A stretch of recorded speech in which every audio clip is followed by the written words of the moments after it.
नमस्कार दोस्तों, आज हम हिंदी भाषा के प्रथम अध्याय की चर्चा करने वाले हैं, जिसका नाम है भाषा तथा व्याकरण। तो पहले हम भाषा की परिभाषा समझ लेते हैं, जो कि इस प्रकार है। भाषा किसे कहते हैं? भाषा वह साधन है जिसके द्वारा मनुष्य अपने भावों तथा विचारों को बोलकर, लिखकर दूसरों के समक्ष भली भांति रूप से प्रकट करता है तथा दूसरों के विचारों को स्पष्ट रूप से समझता है। भाषा कहलाती है। हिंदी भाषा देवनागरी लिपि में लिखी जाती है, जबकि यूरोपियन भाषाओं को रोमन अथवा ग्रीक लिपि में लिखा जाता है। भारत में भाषा के 3 रूप विद्यमान हैं। पहली है क्षेत्रीय भाषा, दूसरी परिनिष्ठित भाषा, तीसरी राष्ट्रभाषा। तो पहले हम देखते हैं कि क्षेत्रीय भाषा किसे कहते हैं। क्षेत्रीय भाषा, इसके अंतर्गत वह भाषा आती है जिसका प्रयोग हम लोग सामान्य रूप से अपने गांवों तथा घरों में प्रयोग करते हैं। इसे बोली भी कहते हैं। भारत में 436 से अधिक बोलियां बोली जाती हैं। दूसरा है परिनिष्ठित भाषा। परिनिष्ठित भाषा इस प्रकार इसको कहते हैं जब किसी बोली या भाषा को व्याकरण की दृष्टि से बिल्कुल शुद्ध तथा व्यवस्थित रूप में बोला जाए, तब हम उसे परिनिष्ठित भाषा कहते हैं, यानी व्याकरण की भाषा में शुद्ध रूप से। हिंदी भाषा खड़ी बोली का मानक रूप है। तीसरा है राष्ट्रभाषा।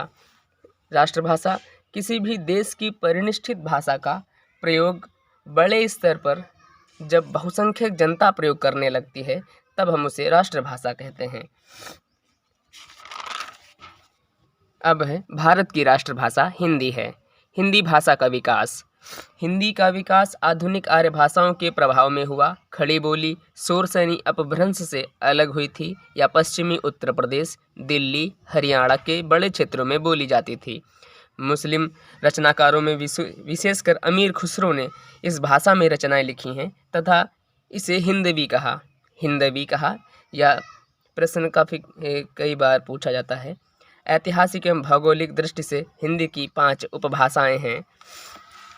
पहली है राजस्थानी हिंदी, दूसरी है पश्चिमी हिंदी, तीसरी है पूर्वी हिंदी, चौथी बिहारी हिंदी, पांचवी पहाड़ी हिंदी। राजस्थानी हिंदी में जो क्षेत्र हैं जहाँ पर ये बोली जाती हैं, पहले राजस्थान, सिंध और मालवा जैसे क्षेत्रों में राजस्थानी भाषा बोली और मारवाड़ी बोली और सिंधी बोली बोली जाती है। पश्चिमी हिंदी में ब्रजभाषा, खड़ी बोली, हरियाणवी, बुंदेली, कौरवी और कन्नौजी बोली जाती है। पूर्वी हिंदी में अवधी, बघेली और छत्तीसगढ़ी बोली जाती है। ये मध्य पूर्व उत्तर प्रदेश, पूर्वी मध्य प्रदेश और छत्तीसगढ़ के आसपास वाले जो क्षेत्र होते हैं उसमें। बिहारी हिंदी भोजपुरी, मगही और मैथिली बोली जाती है, बिहार और झारखंड के आसपास जो मैप में जब देखेंगे। पहाड़ी हिंदी गढ़वाली और कुमाऊनी दोनों पहाड़ी क्षेत्रों के आसपास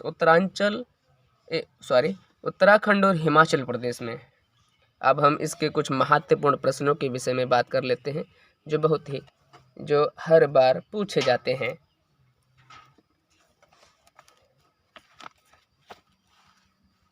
परीक्षापयोगी तथ्य। हिंदी भाषा में खड़ी बोली को मानक हिंदी के रूप में स्वीकार किया गया है। हिंदी भाषा की 5 उपभाषाएं हैं। संविधान के अनुच्छेद 344A के अनुपालन में भारत के राष्ट्रपति ने राजभाषा आयोग का गठन 1955 में किया था। कब किया था? 1955 में। हिंदी शब्द ईरानियों का दिया हुआ है। हिंदी शब्द किसका दिया हुआ है? हिंदी शब्द ईरानियों का दिया हुआ है। पंजाबी भाषा की लिपि गुरुमुखी है। हिंदी 343 अनुच्छेद के अंतर्गत भारत की राष्ट्रभाषा कहलाई। परीक्षा में पूछा जा सकता है कि हिंदी किस अनुच्छेद के अंतर्गत भारत की राष्ट्रभाषा कहलाई? हिंदी 343 अनुच्छेद के अंतर्गत। हिंदी भाषा को राजभाषा 14 सितंबर 1949 को घोषित किया। संस्कृत भाषा के पहले प्राकृत भाषा थे। हिंदी भाषा की उत्पत्ति शोरसैनी अपभ्रंश भाषा से हुई है। गुनाह अरबी भाषा का शब्द है। रिक्शा जापानी भाषा का शब्द है। सरस्वती पत्रिका के संपादक महावीर प्रसाद द्विवेदी थे। ड्राफ्टिंग का हिंदी अनुवाद जो कानूनी रूप से लागू होता है उसे प्रारूपण होगा कहते हैं। एक या एक से अधिक सार्थक वर्ण समूह को शब्द कहते हैं। हिंदी भाषा के 10 राज्यों की राजकीय भाषा है।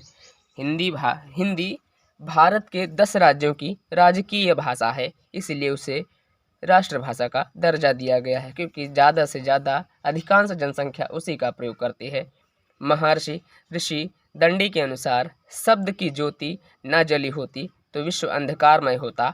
उन्होंने ऐसे शब्द बोले थे। अब देखते हैं 17वां, पाणिनि की रचना का नाम अष्टाध्यायी है। व्याकरण की लिपि के अस्तित्व की जानकारी नहीं मिलती है।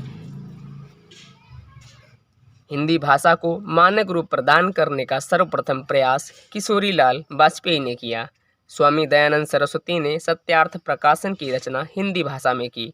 पश्चिमी हिंदी की बोली कन्नौजी है। मगही बिहारी हिंदी की बोली है। भाषा का आरंभ ध्वनि से होता है।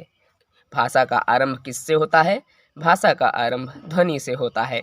वर्ण, शब्द, पद, वाक्य भाषा के प्रमुख अवयव हैं। परीक्षा में पूछ सकते हैं भाषा के प्रमुख अवयव कौन कौन से वाक्य हैं या शब्द हैं, तो वर्ण, शब्द, पद, वाक्य भाषा के प्रमुख अवयव हैं। व्यक्त ध्वनियों से भाषा का निर्माण होता है। ध्वनि भाषा की सबसे छोटी इकाई है। अशोक के शिलालेख ब्राह्मी लिपि तथा प्राकृत भाषा में उत्कीर्ण है। पूर्वी हिंदी का संबंध अर्धमगधी अपभ्रंश माना गया है। पूर्वी हिंदी का संबंध किससे माना गया है? अर्धमगधी अपभ्रंश माना गया है। हिंदी की 18 बोलियां हैं। राजकीय कार्यों में प्रयुक्त होने वाली भाषा राजभाषा कहलाती है। भारत में भाषाओं का साहित्यिक विकास क्रम संस्कृत, पाली, प्राकृत, अपभ्रंश माना जाता है। यह क्रम है संस्कृत, उसके बाद पाली, उसके बाद प्राकृत, उसके बाद अपभ्रंश माना जाता है। पाली एक भाषा है। विद्यापति ने मैथिली में भी रचनाएं की हैं। गुजरात प्रांत हिंदी क्षेत्र के अंतर्गत नहीं आता है। अब है 35वां क्वेश्चन देखते हैं। हिंदी दिवस 14 सितंबर को मनाया जाता है। हिंदी दिवस कब मनाया जाता है? हिंदी दिवस 14 सितंबर को मनाया जाता है। बिहारी हिंदी के अंतर्गत आने वाली बोलियां हैं भोजपुरी, मगही, मैथिली। 37वां प्रश्न, पंजाब राज्य की राजकीय भाषा हिंदी नहीं है। 38वां प्रश्न, मॉरिशस में हिंदी बोली तथा लिखी जाती है। 39वां, मेवाती हिंदी राजस्थानी उपभाषा वर्ग से संबंधित है। पहाड़ी हिंदी की बोलियां गढ़वाली और कुमाऊनी हैं। संस्कृत शब्द फारसी नहीं है। अपभ्रंश को आधुनिक आर्य भाषा नहीं माना जाता है। अपभ्रंश को आधुनिक आर्य भाषा माना जाता है या नहीं? नहीं माना जाता है। प्राकृत भाषाओं से अपभ्रंश के परिनिष्ठित रूप का विकास मध्य भारत में हुआ। अपभ्रंश के 3 भेद प्रचलित हैं। अपभ्रंश के कितने भेद प्रचलित हैं? अपभ्रंश के 3 भेद प्रचलित हैं। पाली को देश भाषा भी कहा जाता है। पाली भाषा को मगही कहा जाता है। आचार्य हेमचंद्र ने प्राकृत तथा अपभ्रंश व्याकरणों की रचना की। कोशली प्राकृत भाषा का भेद नहीं है। व्याकरण दर्पण शिवपूजन सहाय की रचना है। 50वां प्रश्न, हिंदी शब्द का प्रयोग सर्वप्रथम फारसी भाषा की रचना में हुआ। तुलसीदास की रचना रामचरितमानस अवधी बोली की साहित्यिक रचना है। जैनेन्द्र रचनाकर अवधी क्षेत्र के नहीं थे। पटना मगही बोली के क्षेत्र में स्थित है। देवनागरी उर्दू भाषा की लिपि नहीं है। देवनागरी उर्दू भाषा की लिपि नहीं है। अमीर खुसरो की रचनाएं खड़ी बोली में रचित हैं। अमीर खुसरो की रचनाएं किस बोली में रचित हैं? अमीर खुसरो की रचनाएं खड़ी बोली में रचित हैं। मध्यकाल में काव्य भाषा के रूप में सर्वाधिक प्रचलित बोली ब्रजभाषा थी। ये थे भाषा और व्याकरण अध्याय प्रथम के कुछ महत्वपूर्ण प्रश्न। धन्यवाद।